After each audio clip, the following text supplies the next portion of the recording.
सौराष्ट्रदेशे विशदेति रम्ये ज्योतिर्मयं चन्द्रकलावतंसं भक्तिप्रदानाय कृपावतीर्णं तं सोमनाथं शरणं प्रपद्ये तं सोमनाथं शरणं प्रपद्ये।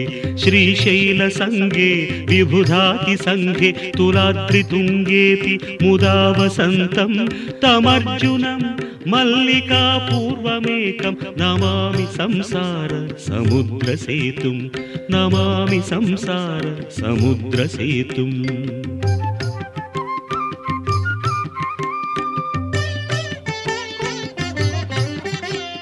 अवन्तिकायां विहितावतारं मुक्तिप्रदानाय च सज्जनानाम् अकालमृत्योः परिरक्षणार्थं वन्दे महाकाल महासुरेशं वन्दे महाकाल महासुरेशं।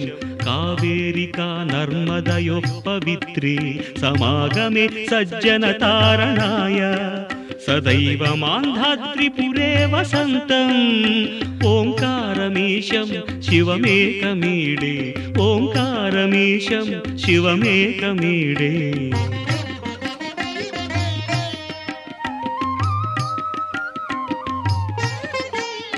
पूर्वोत्तरे प्रज्वलिकानिधाने सदा वसन्तं गिरिजासमेतं सुरासुराराधितपादपद्मं श्रीवैद्यनाथं तमहं नमामि श्रीवैद्यनाथं तमहं नमामि।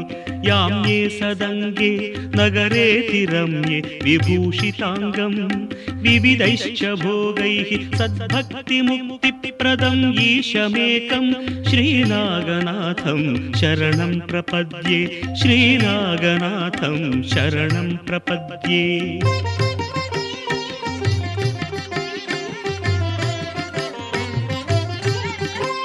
महाद्रिपार्श्वे च तटे रमन्तं सम्पूज्यमानं सततं मुनीन्द्रैः सुरासुरैर्यक्ष महोरगाद्यैः केदारमीशं शिवमेकमीडे केदारमीशं शिवमेकमीडे।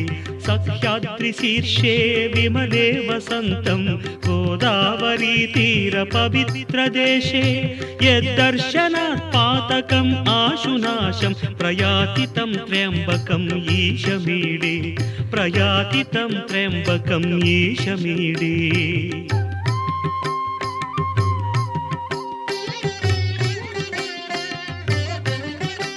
सुताम्रपर्णी जलराशियोगे निबध्य सेतुं विशिखैरसङ्ख्यैः श्रीरामचन्द्रेण समर्पितं तं रामेश्वराख्यं नियतं नमामि रामेश्वराख्यं नियतं नमामि। यं दाकिनी शाकिनिका समाजैः निषेव्यमानं पिशिताशनैश्च सदैव भीमादि पदप्रसिद्धं तं शङ्करं भक्तहितं नमामि तं शङ्करं भक्तहितं नमामि।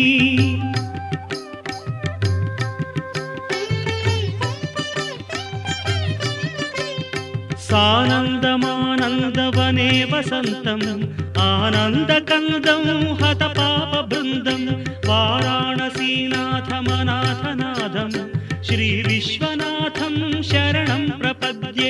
इडापुरे रम्य विशालकेऽस्मिन् समुल्लसन्तं च जगद्वरेण्यं वन्दे महोदारतरस्वभावं कृष्णेश्वराख्यं शरणं प्रपद्ये।